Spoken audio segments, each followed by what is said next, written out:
Jadi saya ingin bertanya pada pihak kementerian, daripada cadangan-cadangan dan juga respons yang dibuat oleh pihak kementerian, oleh pihak menteri sendiri, apakah pihak menteri MOT sudi ataupun boleh ada political will untuk menjadi leader kepada satu kita namakan sebagai satu strategi nasional merentasi kementerian?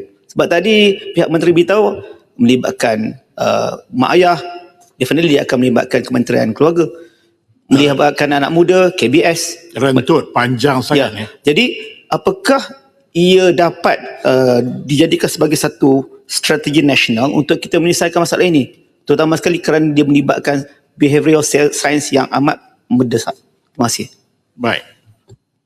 Ya, saya mengalu-alukan apa-apa saja usaha ataupun apa-apa perancangan yang boleh dijadikan sebagai satu agenda nasional. Seperti yang saya katakan, keselamatan jalan raya ini adalah satu agenda nasional.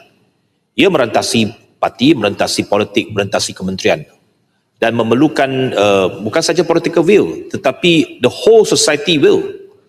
Jadi political will saja tak cukup. Kita sebagai ahli politik, sebagai menteri ada political will. Saya bawa pindahan undang-undang, mungkin ada yang setuju, mungkin ada yang tak setuju. Tapi kita membawa dari segi memperkemaskan kerangka undang-undang kita. Tetapi seperti yang dikatakan, ada behavioral change yang diperlukan. Ada kesan psikologi dia. Ada pelbagai mungkin kesan-kesan ataupun faktor-faktor sampingan dia yang menyebabkan mengapa seseorang itu pergi berlumba. Okay. Jadi memang ini perlu dilihat berbagai sudut. Tetapi sudah tentu Kementerian Pengangkutan fokus kita ialah lebih kepada undang-undang, kepada penguasaan, kepada pematuhan dan sebagainya.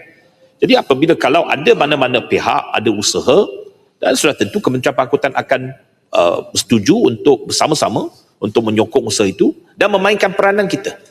Memainkan peranan apa yang boleh menggerakkan segala tenaga dan juga sumber yang ada dalam Kementerian Pengangkutan, dalam ekosistem Kementerian Pengangkutan. Itu tak ada masalah. Cuma seperti yang saya katakan, kerjasama itu perlu berentasi. Dia semua pihak perlu ada agenda ini. Sebab ini adalah agenda nasional. Bukan saja rumah haram, tetapi keselamatan jalan raya secara umumnya. Seperti yang saya katakan, 6,000 lebih orang mati setiap tahun. Tan Sri Ketua.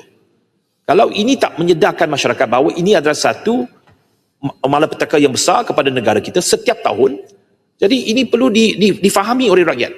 Jadi apabila kita buat pelbagai langkah, kadang-kala langkah-langkah untuk membantu mengubah sikap keselamatan jalan raya ini juga disalahertikan. Menteri ini kejam, menteri ini tak belas kasihan, menteri ini buat susah bagi pemandu dan sebagainya. Macam-macam saya dikecam, tak betul. Tetapi kalau itu bukan political view, saya tak tahulah ada apa view lagi. Jadi saya ada view itu untuk memastikan bahawa mesej keselamatan jalan raya ini dapat diteruskan. Jadi saya berharap semua pihak boleh menyokong agenda nasional ini. Kalau agenda untuk menjadikan negara kita ini lebih selamat daripada kemalangan jalan raya, termasuk daripada lumba haram dan sebagainya, saya berharap jangan ada mana-mana pihak untuk mempolitikkan isu keselamatan jalan raya. Jadi sama-samalah kita membantu untuk menjadikan jalan raya kita ini lebih selamat. Terima kasih. Baik. Dan tadi, Yang Mohd Menteri, selang sebulan selepas kemalangan di Simpang Regam, satu lagi kemalangan telah berlaku pada 11 hari bulan Julai di LPT 1 berhampiran Tol Jabur yang mengorbankan 4 nyawa dan mengucapkan takziah kepada seluruh ahli keluarga. Soalan saya, apakah kegiatan lumba haram ini tidak dapat dibendungkan lagi sehinggakan lebih banyak nyawa yang tidak berdosa hilang disebabkan lumba haram? Dan Yang Mohd Menteri, setujukah Yang Mohd Menteri jika saya mengatakan bahawa hukuman sedia ada ke atas kesalahan kemalangan jalan raya tidak mencukupi dan memerlukan tindakan punitif yang lebih berat lagi supaya kegiatan lumba haram ini dapat kita benteras ataupun dapat kita hapuskan sama sekali? Terima kasih Yang Mohd Menteri. Silakan Menteri. Ya, terima kasih Muhammad. Yang pertamanya memang kita telah pun membuat pindaan untuk mengambil langkah terhadap langkah-langkah punitif terhadap aktiviti lumba haram ini. Seperti yang saya kata, kalau sebelum ini, sebelum pindaan yang dibuat ini, punitif itu ataupun hukuman itu hanya boleh dijatuhkan selepas berlaku kemalangan. Jadi sekarang ini kita telah buat pindaan bahawa mana-mana pihak yang terlibat dalam lumba haram walaupun sebelum kemalangan itu berlaku. Kalau terlibat sahaja dalam aktiviti lumba haram itu, maka dia boleh didakwa, disabitkan kesalahan dan dijatuhkan hukuman. Seperti yang saya katakan, kesalahan pertama pun denda tidak kurang RM2,000 dan tidak melebihi RM10 atau penjara 2 tahun. Jadi ada tindakan punitif ini untuk mencegah, supaya mesej yang kita nak hantar itu kepada masyarakat ialah bahawa aktiviti lumba haram ini sangat membahayakan. Jangan terlibat dalam aktiviti ini, supaya tindakan punitif ini dapat mencegah. Itu harapan kita. Namun begitu, kita pun tahu dalam apa sahaja undang-undang, walaupun undang-undang yang ketat, undang-undang yang berat, masih ada orang yang akan mencabak undang-undang tersebut. Jadi ada pelbagai pendekatan lain yang perlu digunakan. Jadi saya berharap bahawa semua pihak, termasuk wakil rakyat, termasuk pemimpin masyarakat, ahli parlimen sendiri, boleh memainkan peranan, mengadakan kempen-kempen kesedaran, sentiasa memberikan penerangan kepada anak-anak muda, kepada masyarakat dan sebagainya, supaya yang pertamanya menyedarkan mereka bahawa apabila berlumba di atas jalan raya itu satu kegiatan yang sangat membahayakan diri mereka, dan ini akan menyebabkan mereka juga akan terdedah kepada pelbagai risiko lain. Jadi harapan saya ialah selain daripada tindakan pengawasan undang-undang, masyarakat dan juga pemimpin masyarakat juga memainkan peranan masing-masing, supaya sama-sama kita memberikan mesej yang jelas bahawa ini lumba haram ini adalah sesuatu yang tak boleh dikompromikan. Jadi ini sesuatu yang kita harap dapat dilaksanakan, dapat dipenjelaskan lagi secara meluas kepada masyarakat. Terima kasih. Rang Undang-Undang RUU Pindaan Akta Pengangkutan Jalan 1987, Akta 333 dijadual dibentangkan untuk bacaan pertama di Dewan Rakyat pada Isnin ini. Pindaan tersebut antara lain akan memperkenalkan hukuman bagi kesalahan lumba haram dan kegiatan tonto, selain menaikkan kadar denda bagi kesalahan serius. Menteri Pengangkutan, Anthony Locke, berkata pindaan Akta 333 itu akan dibentangkan pada mesyuarat kedua penggal kelima Parlimen ke-15 minggu hadapan, membabitkan 11 skop merangkumi 42 fasal. Pindaan kali ini lebih menyeluruh dalam tempoh beberapa tahun kebelakangan ini selepas kali terakhir akta berkenaan dipinda pada 2020. Ini adalah pindaan pertama yang akan dibawa tahun ini dan satu lagi pindaan dijangka dibentangkan pada sidang parlimen hujung tahun nanti.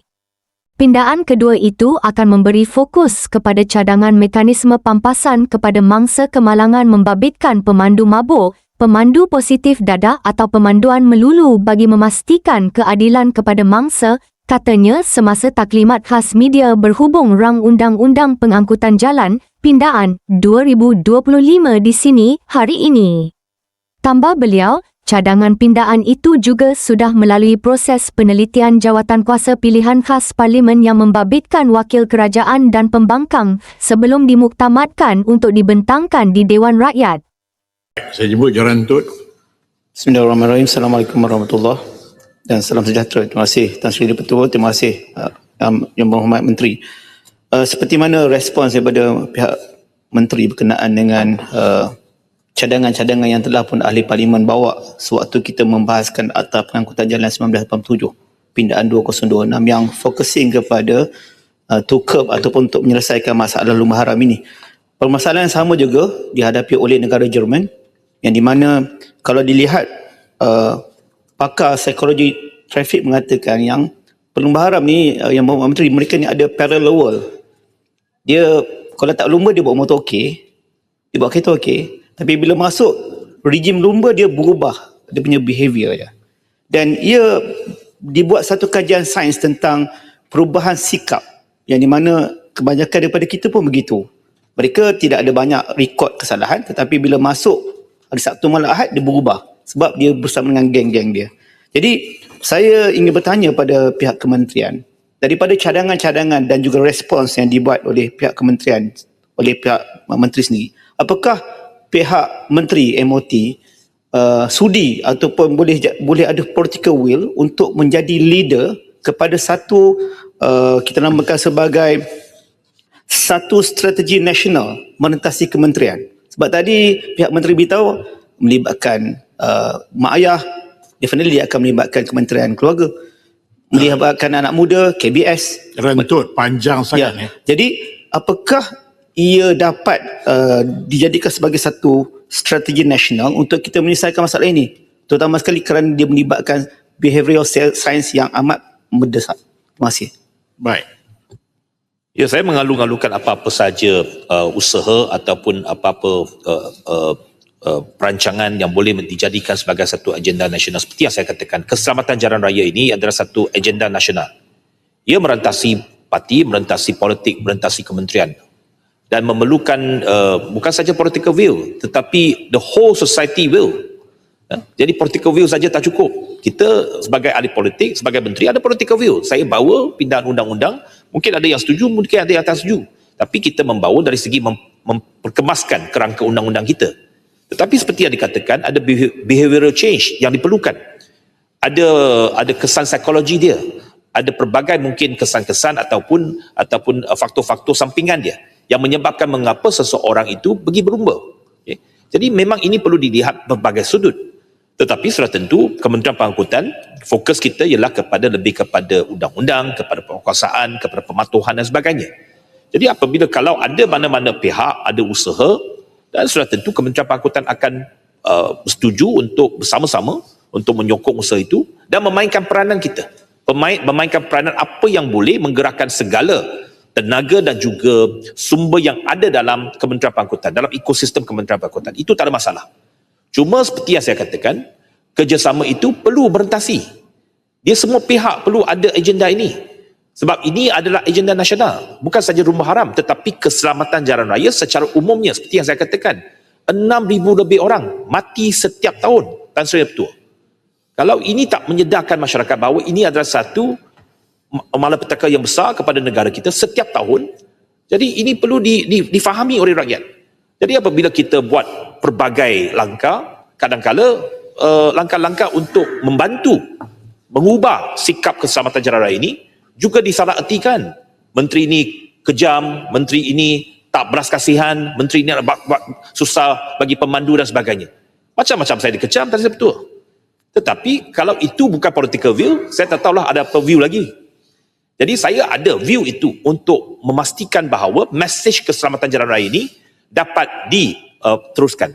Jadi saya berharap semua pihak boleh menyokong agenda nasional ini. Kalau agenda untuk menjadikan negara kita ini lebih selamat daripada kemalangan jalan raya, termasuk daripada lumba haram dan sebagainya, saya berharap jangan ada mana-mana pihak untuk mempolitikkan isu keselamatan jalan raya. Jadi sama-samalah kita membantu untuk menjadikan jalan raya kita ini lebih selamat. Terima kasih.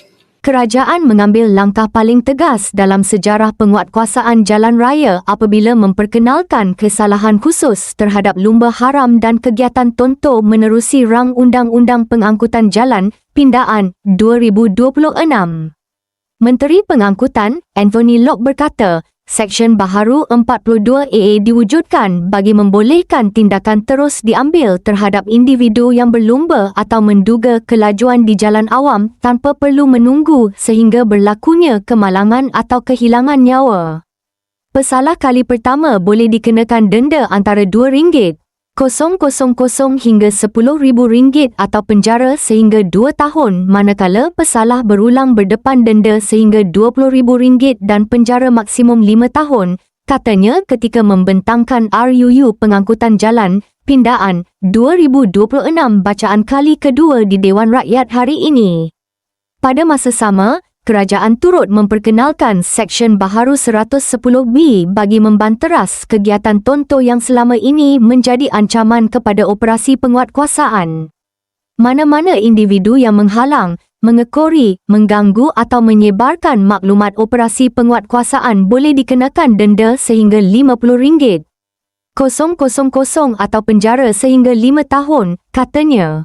Menurut Anthony, langkah itu dibuat susulan ancaman keselamatan anggota penguatkuasa termasuk tragedi kematian pegawai Jabatan Kastam Diraja Malaysia, Allahyarhamah Anisah Ali ketika operasi membanteras penyeludupan di Kelantan pada 2016. Jalan raya bukan tempat untuk berlumba dan penguatkuasa tidak boleh terus menjadi sasaran pihak yang cuba melindungi pesalah, katanya lagi. Pemilik kenderaan yang mempunyai saman atau kes tertunggak bakal berdepan sekatan perjalanan rentas sempadan menerusi pindaan baharu Akta Pengangkutan Jalan. Menteri Pengangkutan Anthony Locke berkata, bagi tujuan itu, Ketua Pengarah Jabatan Pengangkutan Jalan JPJ, anggotanya atau pegawai polis akan diberi kuasa menghalang kenderaan Malaysia dan asing memasuki atau meninggalkan negara. Fasal berkaitan Seksyen Baharu 119C memperluaskan prinsip yang sama kepada kenderaan motor berdaftar Malaysia yang melakukan perjalanan rentas sempadan. Ia bertujuan bagi memastikan pemilik kenderaan menyelesaikan saman dan kes tertunggak terlebih dahulu sebelum melakukan perjalanan rentas sempadan. Ia melibatkan saman trafik, kes mahkamah serta pelbagai pelanggaran undang-undang berkaitan pengangkutan jalan, katanya ketika membentangkan RUU Pengangkutan Jalan, Pindaan 2026 bacaan kali kedua di Dewan Rakyat hari ini. Dalam pada itu, kata Anthony, pindaan tersebut juga bertujuan membanteras penyalahgunaan kenderaan klon, kenderaan curi serta meningkatkan kadar penyelesaian saman tertunggak. Pindaan ini membantu meningkatkan keberkesanan penguatkuasaan serta membendung penyalahgunaan seperti penggunaan kenderaan klon, kenderaan curi dan kenderaan yang tidak mematuhi keperluan undang-undang, katanya. Sementara itu, kerajaan memberi jaminan tiada kenaikan kadar LKM bagi Sabah, Sarawak, Labuan dan Langkawi walaupun memperkenalkan konsep kawasan pengisytiharan menerusi pindaan Akta Pengangkutan Jalan. Menurut Anthony, sistem baharu itu hanya bertujuan memastikan fee cukai jalan dibayar berdasarkan lokasi sebenar penggunaan kenderaan. Terdapat kes kenderaan yang digunakan sepenuhnya di Semenanjung tetapi didaftar atau diperbaharui di kawasan yang mempunyai kadar fee lebih rendah. Katanya lagi, langkah itu akan meningkatkan ketelusan sistem pelesenan serta mengelakkan ketirisan hasil kerajaan. Pindaan ini untuk mengelakkan bebanan pemilik kenderaan yang benar-benar menggunakan kenderaan mereka di Sabah, Sarawak, Labuan atau Langkawi, katanya lagi. Pertuduhan jenayah berat terhadap pemandu mabuk yang mengakibatkan kematian adalah terletak di bawah bidang kuasa peguam negara selaku pendakwa raya. Tindakan undang-undang itu adalah seperti mana diperuntukkan di bawah Perkara 145(3). Perlembagaan Persekutuan. Menteri Pengangkutan Anthony Locke berkata, kes yang akan dituduh di bawah Akta Pengangkutan Jalan 1987 atau mana-mana peruntukan lain yang berkaitan di bawah Kanun Keseksaan juga tertakluk kepada penilaian pihak pendakwa raya berdasarkan merit dan fakta kes berkenaan. Bagaimanapun, beliau berkata, kerajaan pada masa ini juga sedang meneliti cadangan pindaan Akta Pengangkutan Jalan 1987, Akta 333, bagi mewujudkan peruntukan khusus yang membolehkan mahkamah memerintahkan pesalah yang disabitkan atas kesalahan serius di bawah Akta 333 untuk membayar pampasan kepada mangsa kemalangan jalan raya atau waris yang sah. Oleh itu, terdapat keperluan dasar untuk menambah baik Akta 333 supaya kerangka keselamatan jalan raya negara bukan sahaja memberi penekanan kepada hukuman terhadap pesalah tetapi turut menyediakan mekanisme pembelaan yang lebih jelas kepada mangsa dan waris. Cadangan ini bukan bertujuan untuk menggantikan tindakan sivil, tuntutan insurans atau apa-apa peruntukan undang-undang lain yang tersedia kepada mangsa atau waris. Sebaliknya bertujuan mewujudkan punca kuasa khusus di bawah Akta 333 bagi membolehkan mahkamah dalam prosiding jenayah jalan raya memerintahkan pesalah membayar pampasan kepada mangsa atau waris yang sah, katanya. Beliau berkata demikian sebagai menjawab pertanyaan lisan Cik Muhammad Zulkifli Jusoh, PAN Besut, semalam. Kata Locke, Kementerian sentiasa melaksanakan kajian secara berterusan dari semasa ke semasa untuk memastikan hukuman adalah setimpal dengan keseriusan kesalahan dan memberi kesan pencegahan yang berkesan. Cadangan pindaan Akta 333 bukan sahaja mengekalkan pendekatan tegas terhadap pesalah jalan raya, tetapi turut memperkenalkan mekanisme pembelaan yang lebih jelas kepada mangsa dan waris, katanya. Pindaan ke atas Akta Pengangkutan Jalan 1987, Akta 333, Membabitkan hukuman terhadap pemandu mabuk dan memandu di bawah pengaruh alkohol akan turut membabitkan bayaran pampasan serta ganti rugi kepada mangsa dan keluarga. Menteri Pengangkutan, Anthony Loke berkata kementerian memang sedang mempertimbang satu kaedah baharu yang menjatuhkan hukuman penjara dan denda kepada pemandu yang salah atau pemandu di bawah pengaruh alkohol atau dadah. Katanya ia dijangka dibentangkan di Parlimen pada hujung tahun ini. Pada masa ini, katanya, kementerian sedang menyediakan memorandum jemaah menteri, MJM, termasuk mendapatkan ulasan daripada kementerian berkaitan sebelum ia dijangka dibentangkan kepada jemaah menteri dalam masa 1 atau 2 bulan lagi. Justeru, Loke menolak dakwaan ahli Parlimen Pembangkang kononnya kerajaan tidak serius untuk menangani isu pemandu mabuk berikutan ia tidak dimasukkan dalam pindaan Akta 333 pada mesyuarat Dewan Rakyat kali ini. Saya nyatakan secara awam dan dalam pembentangan Rang Undang-Undang RUU Pengangkutan Jalan Pindaan 2026 semalam, kita memang sedang mempertimbang satu kaedah baharu yang bukan saja menjatuhkan hukuman penjara dan denda kepada pemandu yang salah atau pemandu di bawah pengaruh alkohol atau dadah, tetapi kita juga memasukkan elemen supaya mereka perlu bayar ganti rugi kepada mangsa atau pampasan kepada mangsa keluarga. Bagaimanapun, dalam kita nak menggubal pindaan ini, ada prosesnya. Mengapa tidak ada dalam pindaan kali ini? Sebab pindaan yang kita bawa hari ini secara dasarnya sudah pun diluluskan 2 tahun lalu dan kita mengambil masa 1 hingga 2 tahun untuk merangka pindaan ini.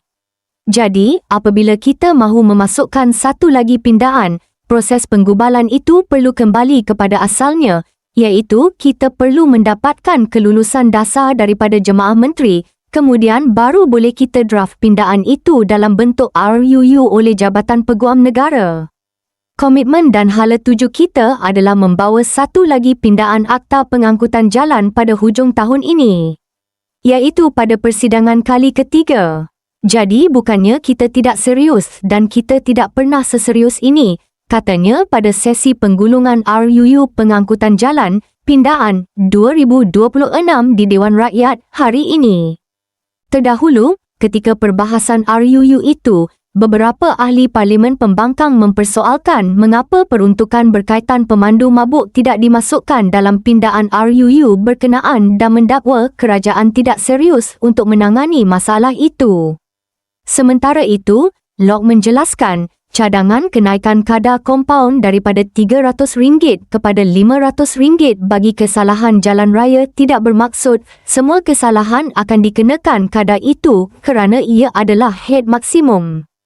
Pelaksanaan kompaun masih boleh mengambil kira jenis kesalahan, tahap keseriusan, tempoh bayaran dan dasar pelaksanaan yang akan ditetapkan.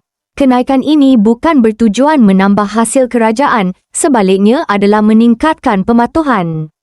Kesalahan seperti melanggar lampu isyarat merah, memandu secara berbahaya atau mengabaikan peraturan asas boleh membawa akibat yang sangat serius, katanya. Loke mengakui kenaikan kadar kompaun saja tidak mencukupi, sebaliknya sistem hukuman itu perlu disokong dengan sistem demerit, kursus semula, pendidikan dan tindakan terhadap pesalah berulang. Kerajaan sedang dan akan terus memperkukuh sistem pemberian mata demerit kesalahan jalan raya, kejara, supaya kesalahan berulang boleh memberi kesan kepada kelayakan memandu, bukan sekadar diselesaikan melalui bayaran kompaun, katanya. RUU Pengangkutan Jalan Pindaan 2026 diluluskan di Dewan Rakyat hari ini selepas mendapat sokongan majoriti ahli Parlimen. Melalui RUU itu, kerajaan antara lain bercadang menguatkuasakan kadar maksimum kompaun baharu dari RM300 kepada RM500 bagi kesalahan jalan raya mulai 1 Januari 2029. Selain itu, Seksyen Baharu 42A turut diperkenalkan bagi menjadikan perbuatan berlumba atau menduga kelajuan sebagai satu kesalahan khusus mengikut Akta 333, yang mana tindakan penguatkuasaan boleh diambil terhadap aktiviti berkenaan tanpa perlu menunggu sehingga berlakunya kemalangan, kecederaan atau kehilangan nyawa. Langkah menaikkan had maksimum kompaun trafik kepada RM500 hanya akan dikuat kuasa pada 2029 dengan kerajaan memperkenalkan sistem potongan 50% bagi mereka yang menjelaskannya dalam tempoh 30 hari.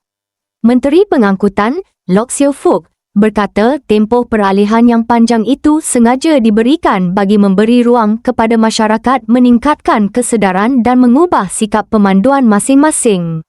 Kenaikan ini bukan bertujuan untuk menambah hasil kerajaan, tujuannya ialah untuk meningkatkan pematuhan. Katanya ketika menggulung perbahasan rang undang-undang RUU, pindaan Akta Pengangkutan Jalan di Dewan Rakyat, beliau berkata, kadar RM500 adalah had maksimum berdasarkan keseriusan kesalahan, bukan dilaksanakan secara rata ke atas semua jenis pelanggaran trafik. Loke turut berkata, langkah itu bukan bermakna kerajaan mahu membebankan rakyat, sebaliknya memfokuskan kepada aspek keselamatan jalan raya. Kesalahan seperti melanggar lampu isyarat merah, memandu secara berbahaya atau mengabaikan peraturan asas boleh membawa akibat yang sangat serius. Katanya, bagaimanapun, sistem hukuman sedia ada perlu diintegrasikan dengan elemen pendidikan dan tindakan pembetulan lebih tegas. Sistem hukuman perlu disokong dengan sistem demerit, kursus semula, pendidikan dan tindakan terhadap pesalah berulang. Kerajaan sedang dan akan terus memperkukuh sistem pemberian mata demerit kesalahan jalan raya, kejara, supaya kesalahan berulang boleh memberi kesan kepada kelayakan memandu, bukan sekadar diselesaikan melalui bayaran kompaun, katanya. Terdahulu, beberapa wakil rakyat pembangkang termasuk Syahidan Kasim, Pan Arau, membantah cadangan kerajaan menaikkan kompaun maksimum bagi lebih 700 kesalahan jalan raya daripada RM300 kepada RM500. Katanya, langkah itu membebankan rakyat yang sedang berdepan dengan kos sara hidup tinggi. Kerajaan hari ini membentangkan rang undang-undang RUU, Pengangkutan Jalan, Pindaan, 2026 di Dewan Rakyat, untuk memperkukuh kuasa pengawal seliaan dan penguatkuasaan mengikut Akta Pengangkutan Jalan 1987, Akta 333, pembentangan bagi bacaan kali pertama itu dibuat Menteri Pengangkutan, Anthony Loke selepas sesi soal-jawab lisan di Dewan Rakyat. Bacaan kali kedua diikuti sesi perbahasan oleh Ahli Parlimen Kerajaan dan pembangkang dijangka akan dibuat pada sesi persidangan Dewan Rakyat kali ini. Berdasarkan draft pindaan yang dikongsi Parlimen, RUU itu akan membabitkan 41 pindaan kepada seksyen serta peruntukan sedia ada. Antara pindaannya termasuk Fasal 11 bertujuan meminda Seksyen 26 Akta 333 untuk memperuntukkan bahawa mana-mana orang yang memandu suatu kenderaan motor hendaklah mempunyai lesen memandu yang sah, termasuk mana-mana orang yang diambil bekerja atau dibenarkan untuk memandu suatu kenderaan motor. Fasal itu juga bertujuan bagi menaikkan denda minimum berhubung dengan kehendak untuk mempunyai lesen memandu yang sah daripada denda tidak kurang daripada RM300 kepada denda tidak kurang daripada RM500. Turut dipinda, Fasal 13 bertujuan untuk meminda Seksyen 32 Akta 333 untuk menaikkan penalti berhubung dengan penggantungan lesen memandu apabila hilang kelayakan daripada pemenjaraan bagi suatu tempoh tidak melebihi 1 tahun atau denda tidak melebihi RM5,000 kepada pemenjaraan bagi suatu tempoh tidak melebihi 3 tahun atau denda tidak kurang daripada RM3,000 dan tidak lebih daripada RM10,000. Fasal 14 pula bertujuan bagi meminda Seksyen 40 Akta 333 untuk menaikkan denda minimum berhubung dengan kesalahan memandu melebihi had laju daripada denda tidak kurang daripada RM300 kepada denda tidak kurang daripada RM500. Fasal 15 pula bertujuan memasukkan Seksyen baharu 42A ke dalam Akta 333 untuk mengadakan peruntukan bagi berlumba atau dugaan kelajuan di jalan sebagai suatu kesalahan di bawah Akta 333. Sementara itu, Fasal 25 dan 26 bertujuan meminda Seksyen 76A dan 79 Akta 333 untuk menaikkan denda minimum berhubung dengan belok kiri yang dibenarkan dan mengabaikan arahan dan isyarat lalu lintas masing-masing daripada denda tidak kurang daripada RM300 kepada denda tidak kurang daripada RM500. RUU ini tidak memberi implikasi kewangan tambahan kepada kerajaan.